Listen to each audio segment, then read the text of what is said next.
주님을 찬양합니다.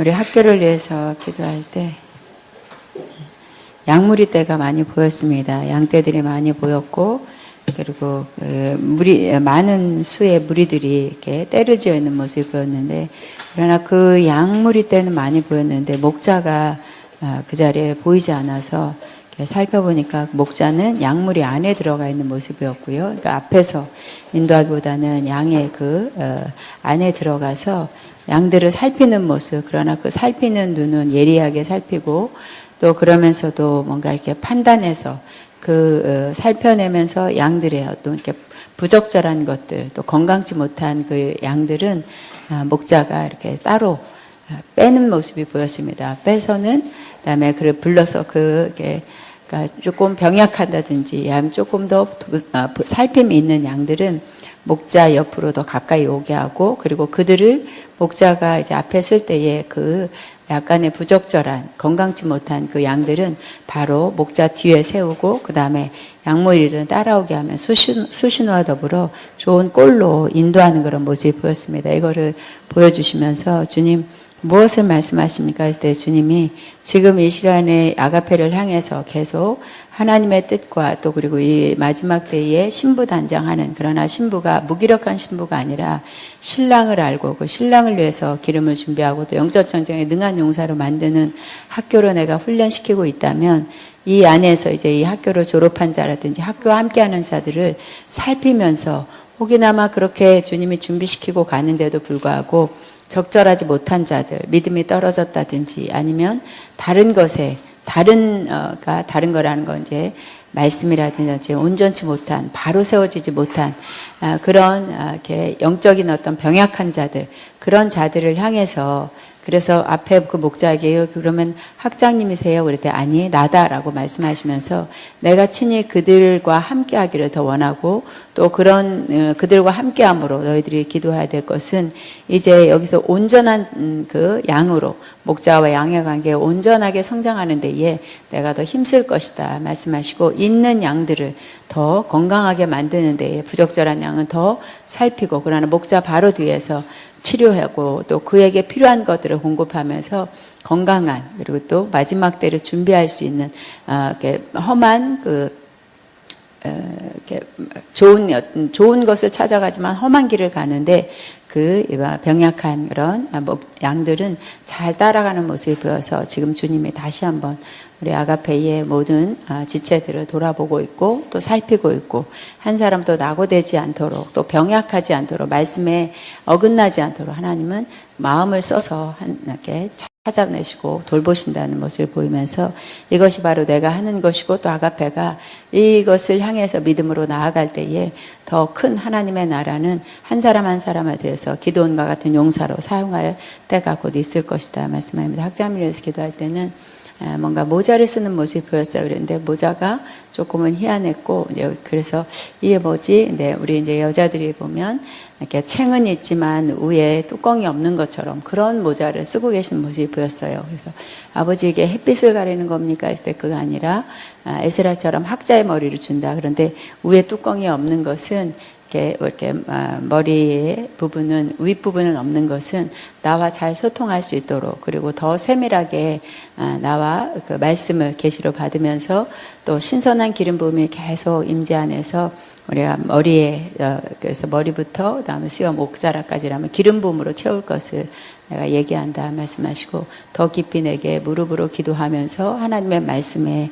더 깊이 들어올 수 있도록, 그러나 많은 서적들을 보기보다는 그 안에서 내가 준 말씀을 다시 주님 안에 묵상하면서 거기에서 찾아내는 또 메시지들을 발견해서 더 깊게 가리키는 학자가 되기를 원한다 말씀합니다. 주님께 영광 올립니다.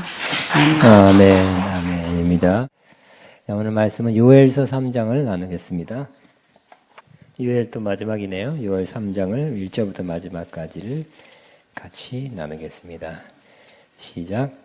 보라, 그날 곧 내가 유다와 예루살렘 가운데서 사로잡힌 자를 돌아오게 할 그때 내가 만국을 모아 데리고 여호사밧 골짜기에 내려가서 내 백성 곧 내 기업인 이스라엘을 위하여 거기서 그들을 심문하리니, 이는 그들이 이스라엘 나라를 가운데에 흩어버리고 나의 땅을 나누었음이라. 또 제비뽑아 내 백성을 끌어가서 소년을 기생과 바꾸며 소녀를 술과 바꾸어 마셨음이니라. 뚜로와 시돈과 블레셋 사방아 너희가 나와 무슨 상관이 있느냐? 너희가 내게 보복하겠느냐?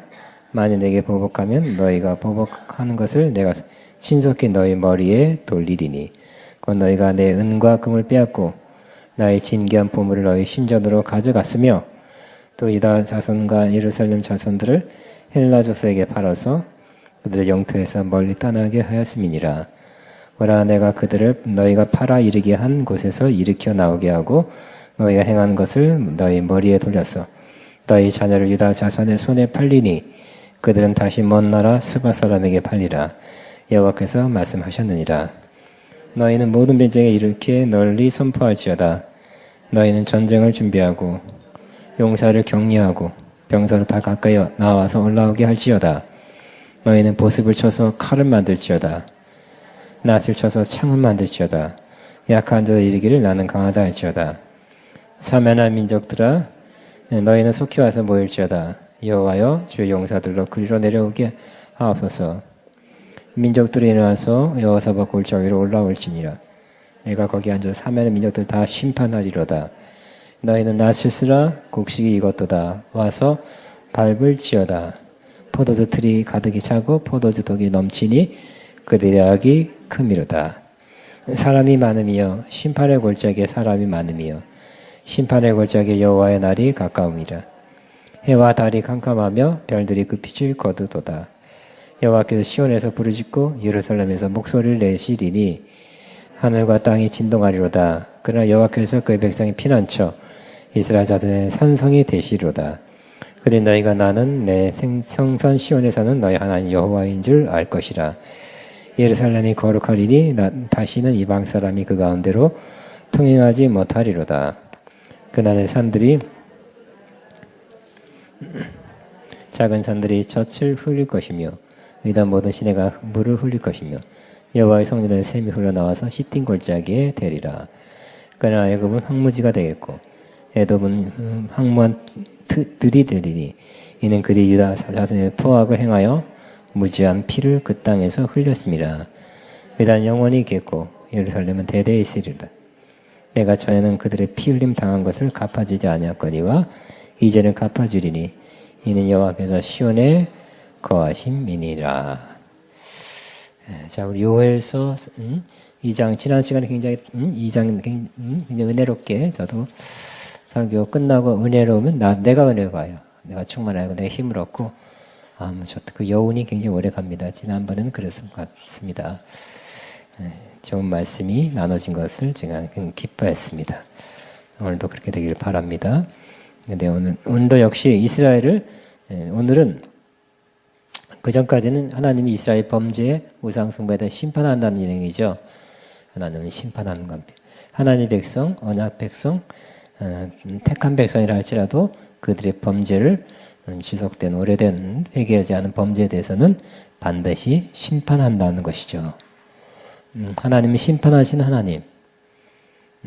그래서 하나님은 공의 하나님이기 때문에 심판하십니다. 만약 잘못되고 죄악되고 불의하고 추악한 길을 계속하는데 내비둔 하나님이라면 공의롭지 않죠. 하나님 법이 살아있는데 그 법을 어기고 하나님의 거스리는 거에 대해서 그냥 놔둔다면 공의 하나님이 아닐 것입니다.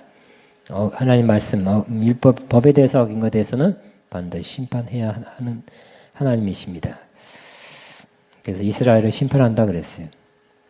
그렇지만 이스라엘을 심판하지만 또 누구를 통해 심판할까요? 주변에 악한 민족들을 세워서 강대국을 세워서 하나님은 심판한다 그랬어요. 또 아니면 1장에는 굉장히 자연 재해를 통해서 메뚜기 같은 자연 재해, 곤충, 싹쓸이 하나도 안 남게, 곡식들이 안 남게, 열매가 하나 없게, 그러니까 풀이 하나도 없으니까 또 오양간에 그러한 짐승도 다 죽게 되고, 하여튼 형편없는 기근과 그러한 황폐함으로 하나님께서 심판하기도 하고, 또 하나님은 이방 백성을 들어 그들로 하여금 강대국 만들게 해서 그 강대국의 그 칼날로 무력으로 이스라엘을 심판한다는 것입니다. 그럼에도 불구하고 하나님은 이스라엘과 끝내야 되겠다. 이스라엘은 끝이다. 그리고 청산하고 새로운 민족을 일으켜야지. 이런 하나님이 아니라 하나님은 심판한다. 심판했지만 또 그래도 또 아직 남은 사람들 향해서 여호와께로 돌아올지어다. 이렇게 호소하는 것입니다. 하나님은 돌아오기를 기다리는 거지 심판해서 없애는 것, 화난 김에 그냥 싹쓸이 없애는 게 목적이 아니라 하나님은 돌아오기를 기다리고 있는 것입니다. 그리고 하나님은 뭘 한다? 2장 마지막에 하나님께서는 좋은 것을 예비했다. 내가 이렇게 좋은 걸 예비했는데 돌아오지 않겠느냐. 그날 그 좋은 날을 같이 보지 않겠느냐 하고 그렇게 약속을 하고 있습니다. 그리고 28절에는 또 거기다가 이러한 물질적인 거 포도나무, 무화과 이런 좋은 것을 예비할 뿐만 아니라 내가 내 영을 만민에게 주리니 너희 자녀들이 장래일을 말할 것이며 너희 늙은이들은 꿈을 꾸며 너희 젊은이들은 이상을 볼 것이다 하고 그러한 성령을 부어주는 것에 대해서 또 약속을 했습니다. 그러니까 굉장한 물질적인 풍요를 누리게 하고 성령을 받게 하는 그러한 것을 내가 예비했다고 말씀하고 있습니다. 그러니 속히 돌아오라는 거죠. 그런데 오늘 3장에는 하나님께서 이방 민족들을 심판하신다는 내용입니다. 하나님이 이방 족속들을 들어서 이스라엘을 쳤죠. 이방 백성들이 여러 나라들 바벨론, 아수르 여러 나라들이 일어났어요. 신흥 강국들이 큰 나라 되고 강력하고 무력이 세고 그래서 이스라엘 작은 나라가 그들을 대항할 수 없어요. 그들에게 먹혔어요. 공격을 당했어요. 그들은 쳐들어서 어떻게 했습니까? 많이 죽이고 포로로 잡아가서 종으로 삼더니 종으로 팔아먹고 또 제비법과 내 백성을 구한 소년을 기생과 바꾸고 소녀를 술과 바꾸어 마셨다. 하여튼 막 별의별 짓을 다 했다는 것입니다. 금은 신전에 성전에 금은 다 뺏어가고 이렇게 했다는 것입니다. 자 1절에 보라 내가 그날 곧 내가 유다와 예루살렘 가운데서 사로잡힌 자를 돌아오게 할 그때 하나님은 이들이 공격해 들어와서 죽이고 또 데려가고 또 도망가게 하고 흩어지게 만들었죠. 하나님은 뭐라고요? 사로잡힌 자를 돌아오게 할 그때 돌아오게 한다는 것입니다. 2절 내가 만국을 모아들이고 여호사밧 골짜기에 들어가서 그랬어요. 내 백성 곧 내 기업인 이스라엘을 위하여 거기서 그들을 심문하리니. 네, 하나님은 악한 나라 주변 강대국을 도구 심판의 이스라엘을 심판하는 도구를 삼았지만 하나님의 뜻을 심판하는 뜻을 이뤘죠.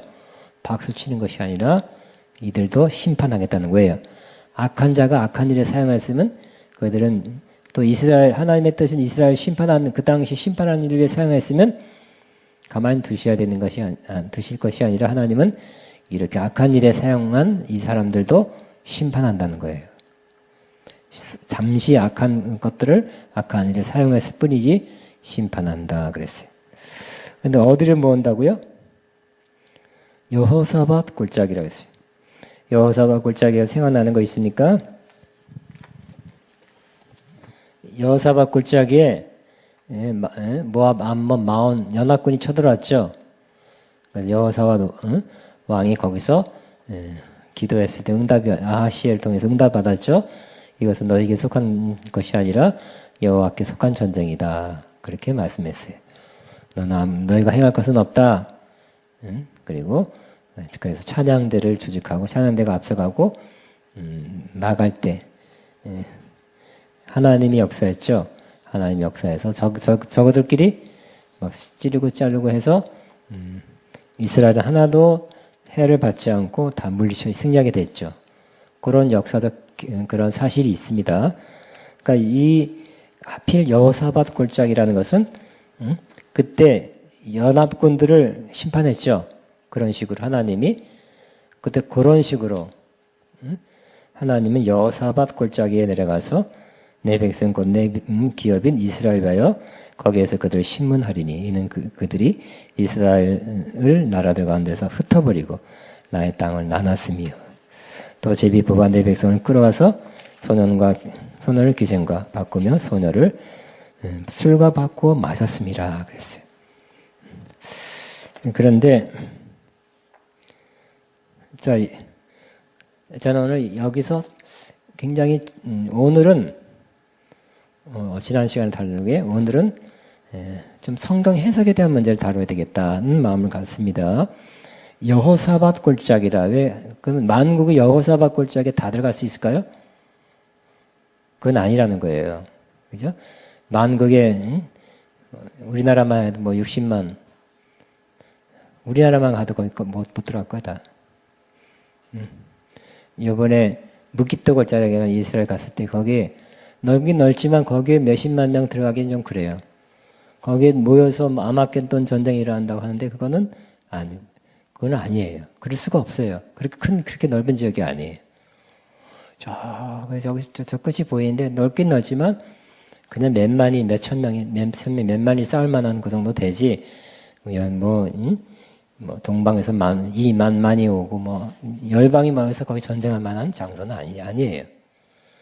그러면 이 아마겟돈 전쟁 이것은 바로 요한계시록에도 그것은 상징이었어요. 항상 거기서 전쟁이 일어났었고 심판이 이루어졌던 그 장소에서 하나님이 열방을 모아서 심판한다는 뜻이었지. 그 상징으로 사용됐지 문자적으로 아마겟돈 전쟁이 일어날 것이다. 일어난다. 아마겟돈 전쟁이 일어날 거에 대한 예언이라고 문자적으로 할 수는 없는 거예요. 오늘 말씀도 그와 같습니다. 그래서 여호사밧 골짜기, 그 여호사밧에 바로 하나님의 적군 연합군을 심판했던 그런 자리라는 그 개념을 따온 것이지 꼭 문자 그대로 여호사밧 골짜기에 모여서 거기서 10만국을 심판한다는 문자적인 뜻은 아니라는 것입니다. 또 4절에 보니까 뭐라고요? 들어와 시도나 블레셋 사방아 너희가 나와 무슨 상관이 있느냐? 너희가 내게 보복하겠느냐? 만일 내게 보복하면 너희가 보복하는 것을 내가 신속히 너희 머리에 돌리리니 곧 너희가 내 은과 금을 빼앗고 나의 진귀한 보물을 너희 신전으로 가져갔으며 또 유다 자손과 예루살렘 자손들을 헬라 족속에게 팔아서 그들의 영토에서 멀리 떠나게 하였습니다. 두로와 시돈, 이스라엘 북쪽이죠. 블레셋, 왼쪽에 있는 그러한 지중해 가까이 있는 하여튼 이스라엘 주변에 있는 나라들이에요. 그런데 이 두로, 시돈, 블레셋 사람들은 그 지역, 이스라엘과 지금 우리가 볼 때 북쪽, 지중해 쪽, 서쪽 이 사람들은 무역을 많이 했어요. 또 무역하는 사람들이 죄도 많이 짓죠. 우상숭배도 바다 사람들도 많이 하고 여러 사람들이 항상 이스라엘 쳐들어왔어요. 이스라엘 사람들을 멸시했어요. 근데 하나님께서 뭐 한다고요? 하나님께서 그들을 심판한다는 것입니다. 이들이 이스라엘을 괴롭혔지만 하나님은 이스라엘 백성을 이스라엘 괴롭혔고 어렵게 했던 이 사람들을 하나님께서 심판해서 보복해 주고 신원해 주신다는 말씀입니다. 그런데 이것도 마찬가지. 꼭 문자적으로 들어오시던 블레셋 사람 요 지방에 있는 사람들만 심판한다는 뜻으로 우리가 받아들여서는 안 될 것입니다. 이 사람들은 말하자면 이방 나라를 대표한 이방 나라를 대표한다 그럴까요? 이방 나라를 상징으로 이 문장에서는 대표한 사람들이에요. 하나님은 그러면 이스라엘 사람 지금 유다 사람만 하나님 지키고 보호한다는 뜻으로 받아들여서도 안 돼요. 그 당시 구약의 하나님의 택한 백성은 이스라엘이었죠. 지금은 이스라엘만 하나님의 택한 백성이 아니죠. 이스라엘 플러스 예수 믿고 물과 성령으로 거듭난 사람이 다 하나님의 백성이고 하나님의 사랑과 하나님의 보호의 대상이 되는 것입니다. 그때 하나님이 결국 이것은 뭘까요?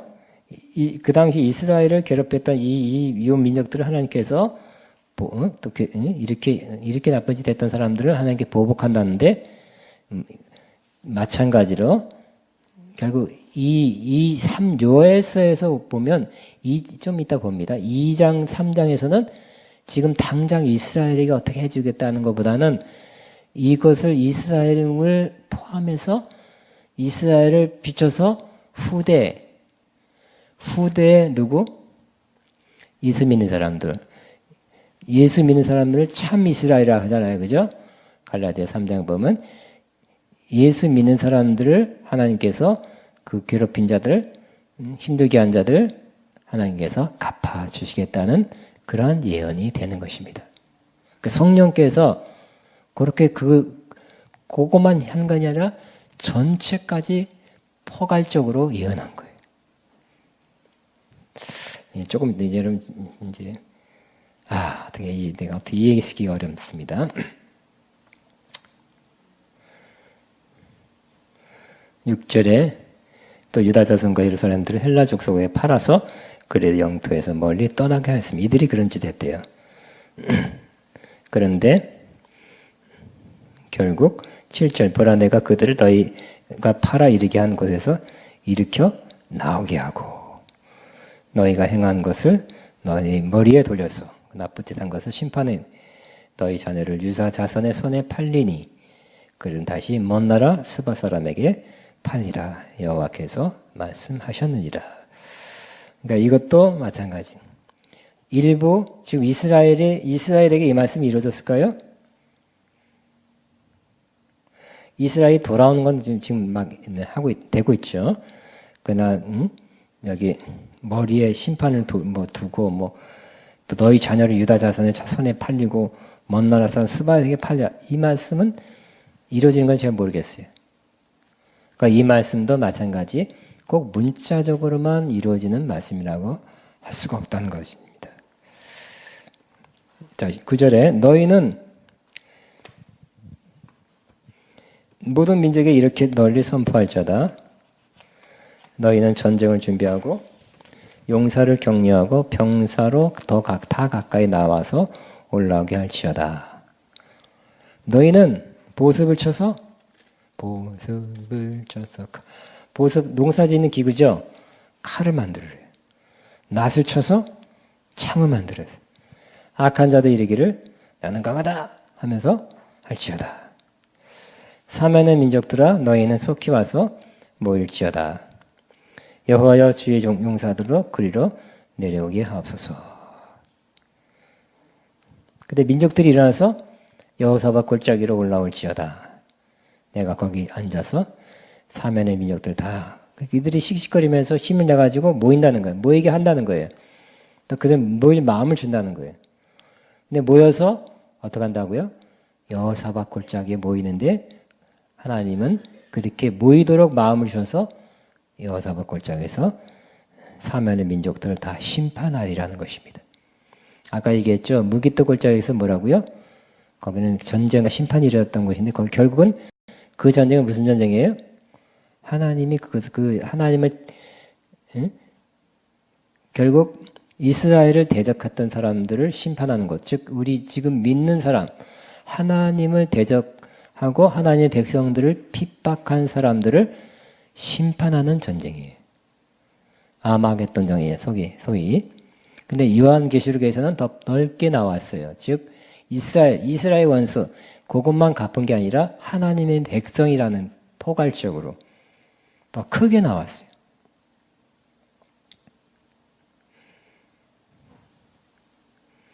자, 11절 다시 있습니다.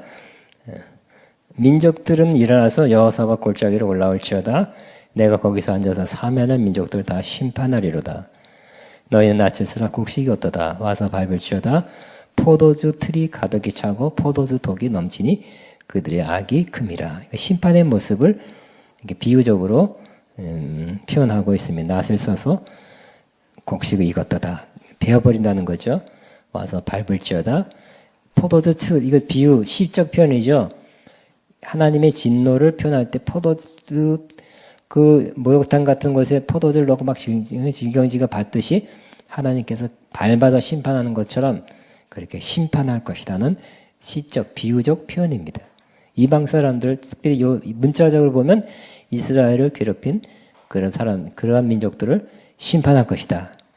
하나님은 이스라엘도 심판했지만 이스라엘을 심판하는 도구로 사용된 악한 나라들을 왜 또 우리 하나님이 또 이렇게 간접적으로 섭리해서 이들을 심판하게 했지만 이스라엘을 심판한 도구들은 이 나라들을 또 심판할 것이라고 말씀하고 있어요.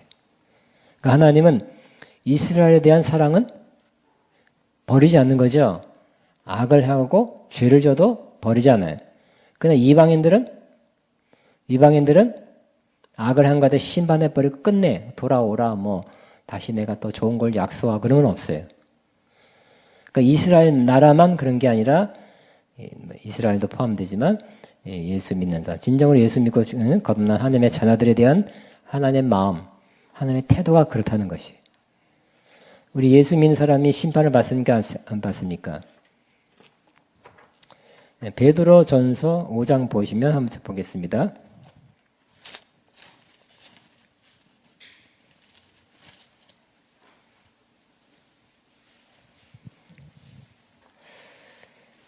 (4장 17절에)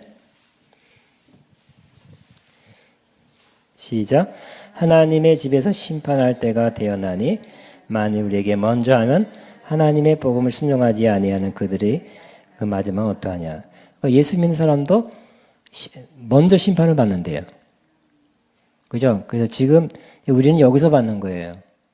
심판받아서 죽는다, 지옥 간다 그런 심판이 아니라 큰 고난, 환난 뭐 그런 걸 받겠죠. 하나님의 집에서 심판을 시작할 때가 돼. 먼저 시작하는 거예요. 그런데 이 땅에서도 하나님은 먼저 하나님의 집을 그 교회죠. 믿는 사람들을 심판하는 것은 뭐라고요? 심판받을 만한 일을 했기 때문에 그런 것도 되고요. 빨리 고치고 빨리 회개하기 위해서. 빨리 돌아서기 위해서. 우리는 이 심판은 이 심판이라고 말할 수 있지만 또 히브리서 12장에는 뭐라고 표현되어 있습니까? 징계라고 표현했어요. 죄짓고 회개하지 않고 그대로 사는 그 모습을 보면 하나님께서 참다가 두고 놔두다가 하나님께 징계하신다 그래서 그런 거 유사한 개념입니다. 그러나 하나님이 징계하시지 아예 죽여버리는 건 아니죠. 멸망시키는 건 아니죠. 베드로전서 4장 17절의 심판도 하나님이 심판해서 죽여버리고 멸망의 구덩텅이에 빠뜨리는 심판이 아니라 깨닫고 고치라고 회개하라고 변화되라고 하는 심판이고 많은 크리스천들이 이러한 심판을 받을 때 말하자면 정신 차리죠. 고난의 속에서 정신 차리는 것입니다. 그래서 하나님께 더 마음을 돌이키고 우리가 버려야 할 거 버리는 바로 잡아야 될 거 바로 잡는 기회로 삼습니다. 너무 고통스러우면 그죠? 너무 고통이 힘들면 진짜 거듭난 사람 하나님께 돌아가죠. 응? 그리고 진짜 거듭나지 않은 사람은 교회 왔다 갔다 하지만 진짜 거듭나지 않은 사람은 극한 심한 고난이 오면 아예 시험 들었다 그러면 교회 나가버려요. 안 나와요.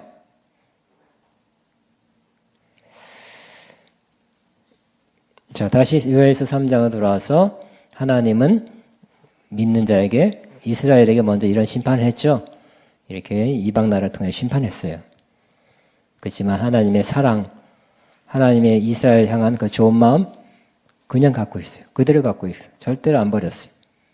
그리고 이렇게 심판의 도구로 사용됐던 민족을 다시 심판한다는 것입니다.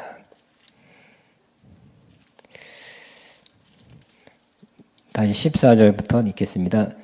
많은 사람이여 심판의 골짜기에 사람이 많으며 심판의 골짜기에 여호와의 날이 가까움이라.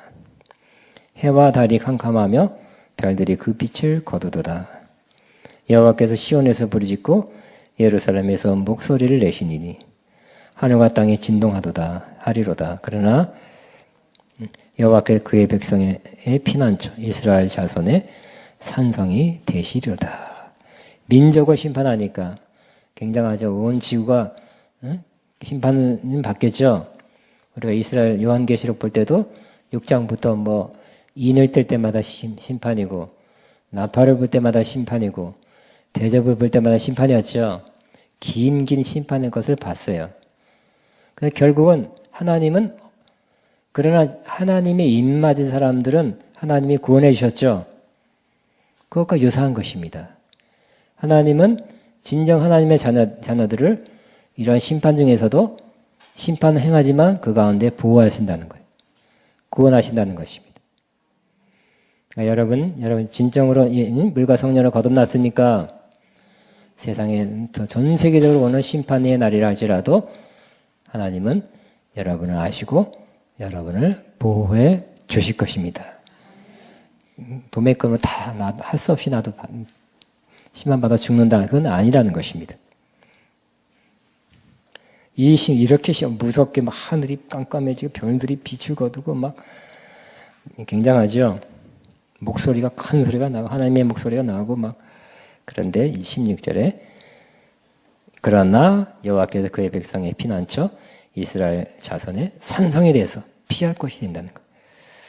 17절 그런즉 너희가 나는 내 성산의 시온에 사는 너희 하나님 여호와인 줄 알 것이라.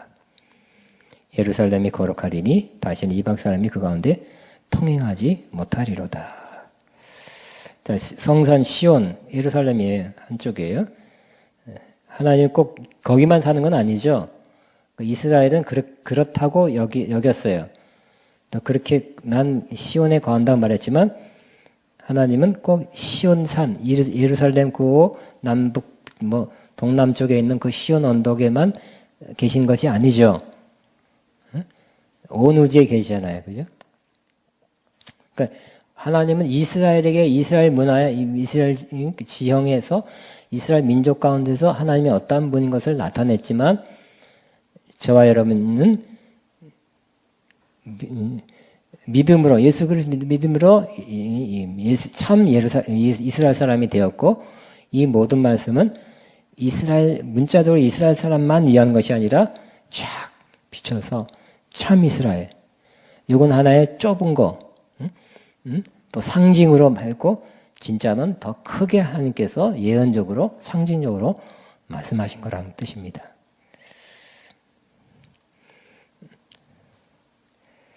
하나님이 시온에서만 이스라엘 구약 때는 하나님 시온에 계신다 그랬으니까 지금 시온에만 계신 건 아니죠.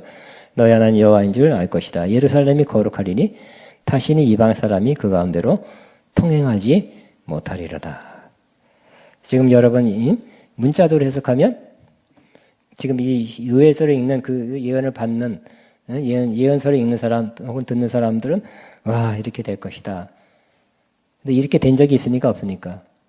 없어요.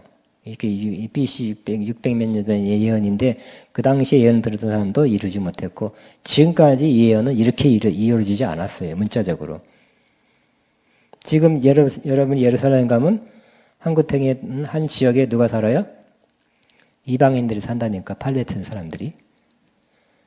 그리고 심지어 요즘 계속 이스라엘에 순수 이스라엘 사람만 들어온 게 아니라 이방인들 다른 나라 사람들 막 들어와요.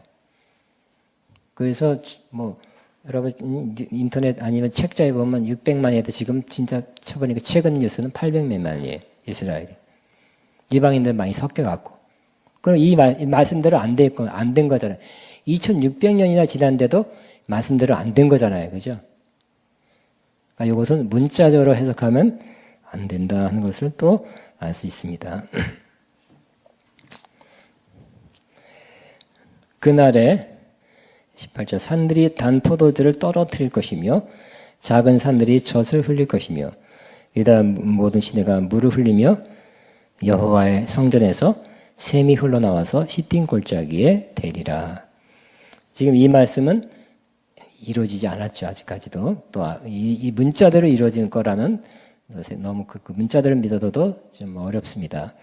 지금 예루살렘 성전이 있습니까? 없습니까? 성전이 없죠, 지금. 성전은 없는 거예요, 지금. 헤롯 성전이 무너진 다음에는 없어요. 그러니까 거기 성전에서 샘이 흘러나와 시틴골짜기에 물이 막 거기에 물을 댈까요? 그런 일이 지금까지 2000년 동안 안 이루어졌어요.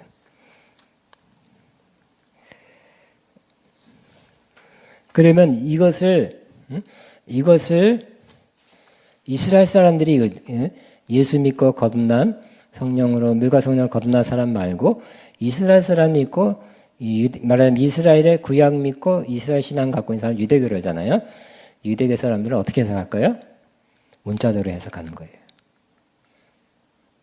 그러니까 이 말씀이 성취되려면 뭐가 있어야 돼요? 성전이 있어야 돼, 성전. 그 성전을 지으려고 그러는 거예요. 근데 신약에는 뭐예요? 우리는 구약도 믿지만 신약 믿죠?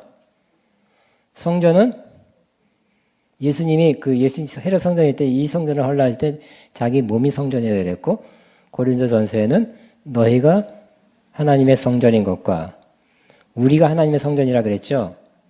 요한계시록 19장에도 하나님이 성전된다 그랬어요. 그러므로 보이는 건물이 아니라 보이지 않는 믿는 자의 공동체, 모임.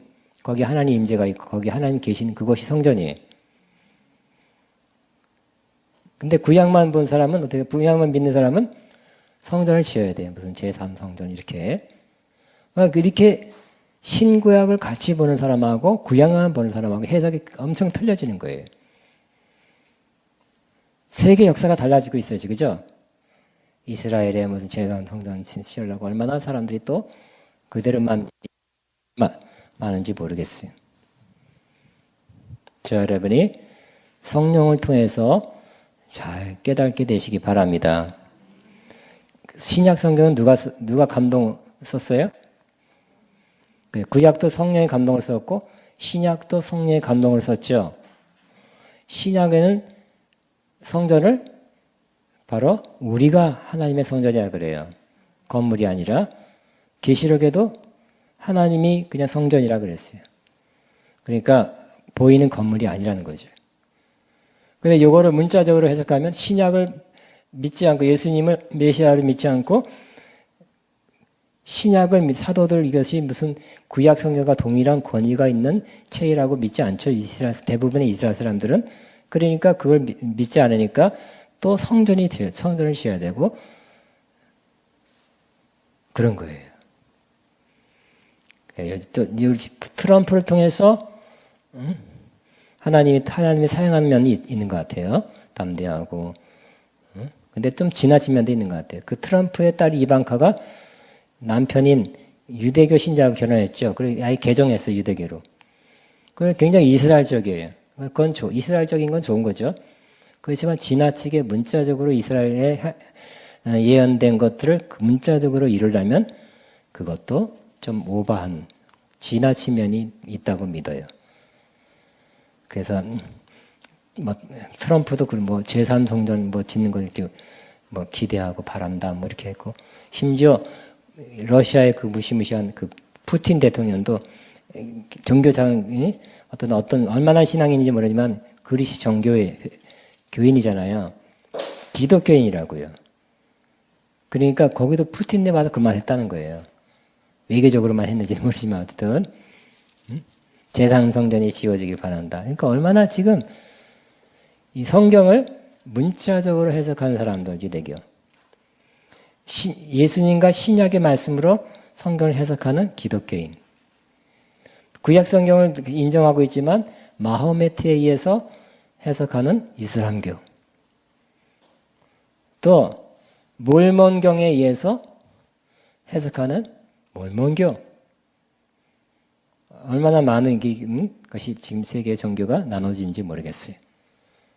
그러니까 우리는 영적인 정신 차리고 크게 떠서 성경을 바로 해석하는 것이 필요하다.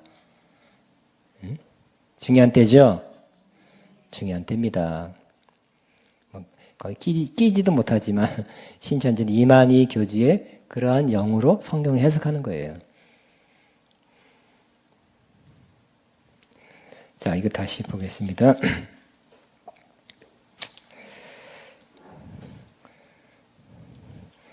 자, 이 19절에 그러나 애굽은 황무지가 되겠고 에돔은 황무한 들이 되리리.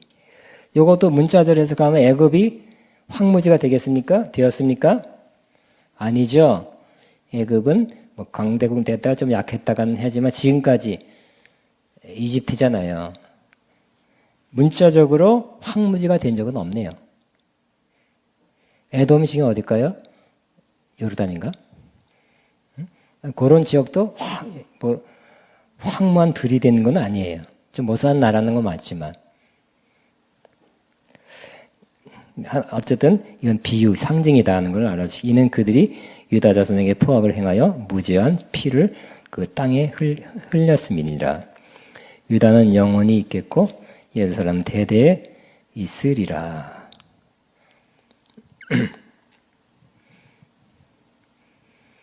이것도 그저 문자적으로는 2000년 동안 없었었죠. 없었는데 다시 회복한 것입니다. 문자적으로 봐도. 21절 내가 전에는 그들의 피 흘림 당한 것을 갚아주지 아니할거니와 이제는 갚아주리니 이는 여호와께서 시온에 거하심이라. 결국 이 말씀은 이스라엘만 위한 말씀이 아니라 즉 믿는 사람들에게 하나님께 이렇게 보응해 주겠다는 말씀이죠. 그거 어떤 걸 의미합니까? 전체를 보면 믿는 사람들은 이때도 그렇고 초대교회도 그렇고 앞으로 믿는 사람들이 핍박과 박해를 받는 거예요. 핍박과 박해가 오면 저와 여러분이 또 받을 수밖에 없어. 믿는 정부.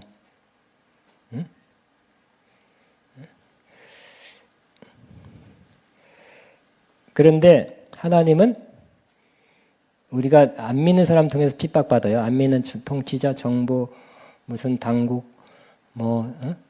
하여튼 언론기관, 안 믿는 사람이 모든 면에서 핍박을 받아요. 잘 끝까지 견디면 되겠다고요? 견디면 하나님이 그들을 하나님께서 갚아준다는 뜻입니다. 이스라엘에게만 국한시키지 말고 믿는 자 전체에 대한 그런 예언이 되는 것입니다. 또 결국 이 나라들이 기세가 등등하고 그러지만 결국 하나님은 그 나라들이 시시거리면서 그들은 부추겨서 모이게 해서 여호사밧 골짜기에서 심판해 버린다는 거예요. 요한계시록에는 무기떡 골짜기에서 모아서 심판한다는 거죠. 왜 다를까요? 이때는 여호사밧이고 요한계시록은 더 폭넓게 예언하는 건데 전 민족 하나님께서 이 세상 나라들을 심판한다. 근데 그걸 문자적으로 해석하면 어디 지역에서 모여서 전쟁을 일으키는지 어떻게 해서 싹 죽인다 이렇게 할 수 있지만 그것이 아니라 어떤 중요한 것은 하나님이 세상 지배 통치자들 그래서 이 믿는 사람들을 핍박하고 박해주고 일부는 또 순교당하고 하는 크리스찬들을 괴롭혔던 힘들게 했던 사람들을 하나님께서 후에는 마지막에는 심판해서 보응해주고 갚아준다는 그런 말씀이 됩니다.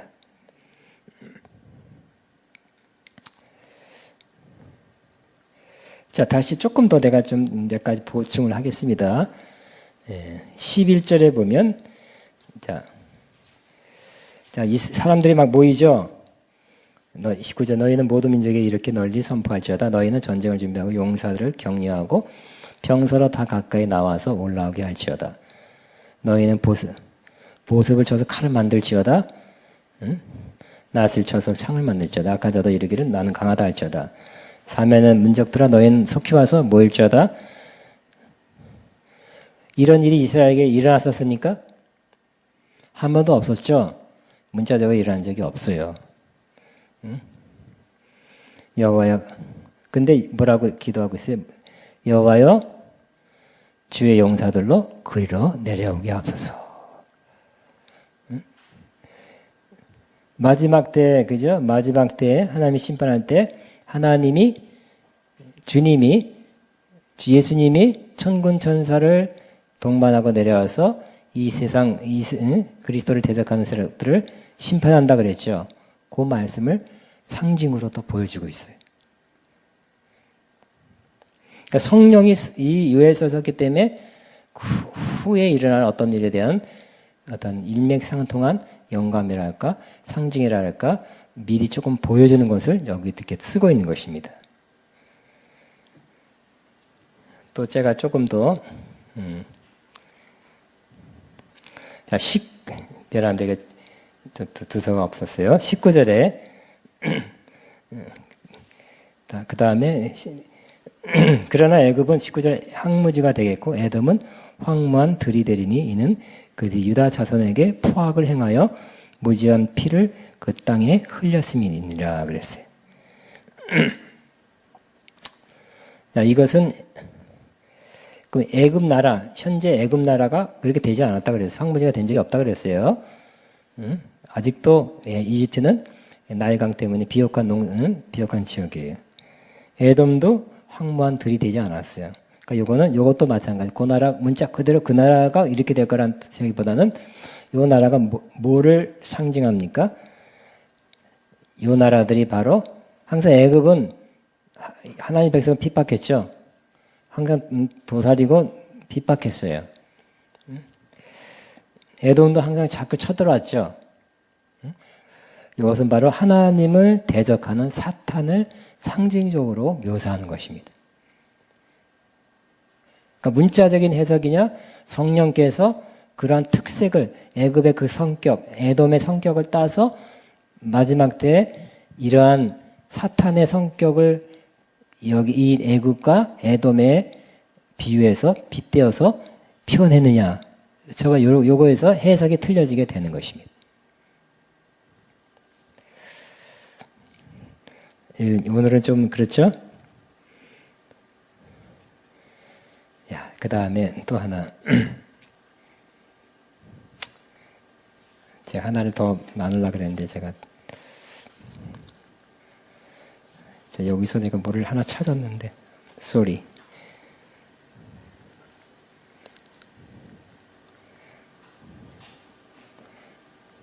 제가 적그리스도에 대해서 한마디만 하고 마칠 것입니다. 여러분 적그리스도에 대해서 관심 안 기울일 수 없죠. 마지막 때에 적그리스도가 나타나서 세계 정치를 움직이고 통합시키고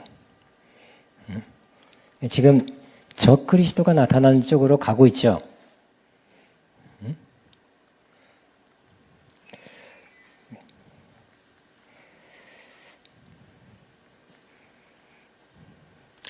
제가 하나를 찾아놨는데 제가 못 찾겠습니다.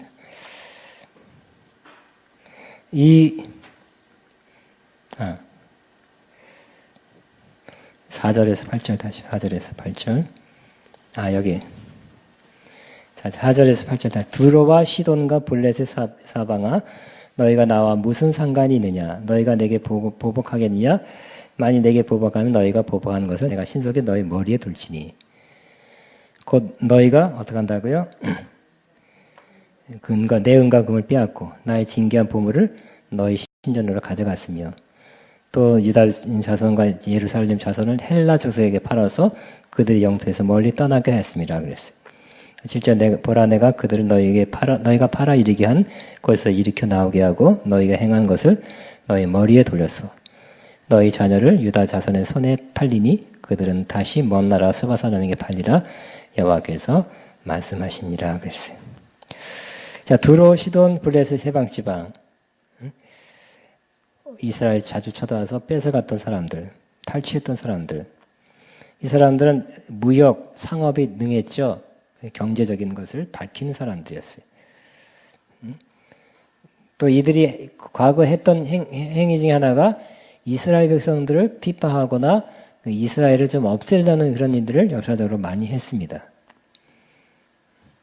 자, 하나님의 것들을 뺏어가고 하나님의 그 신전을 무너뜨렸던 사람들, 경제권을 가지고 휘둘렀던 사람들, 또 이스라엘을 어떻게 하는지 자꾸 없애려는 사람들, 이런 사람, 이 사람들이 성격이 그랬는데 요 성격이 누구의 성격이냐면 바로 이 성도들 대적하는 적그리스도의 모습, 적그리스도의 성격을 드러낸다는 거예요.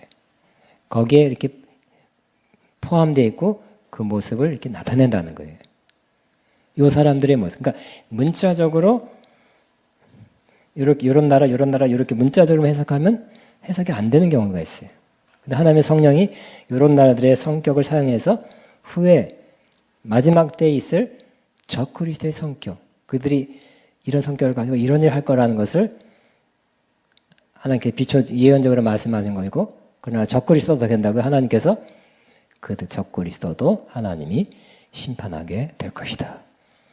결국은 적그리스도가 먼저 성도들을 핍박하지만 하나님은 성도들을 위해서 이들을 심판해서 최후 승리는 믿는 자가, 여기 이 요엘서에는 이스라엘을 하나님 지켜준다는 거죠. 뭘 예언하는 거라고요? 참된 이스라엘. 우리 믿는 자를 하나님께 지키시고 원수를 패배시켜서 적그리스도를 패배시켜서 최후 승리, 최후의 남은 자가 되게 한다고 우리에게 예언적으로 보여주는 것입니다.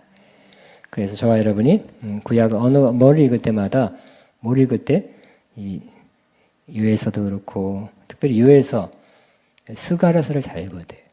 그래서 그것을 그 문자 그대로 읽으면 여러분들은 좀 오류가 될 수 있어요.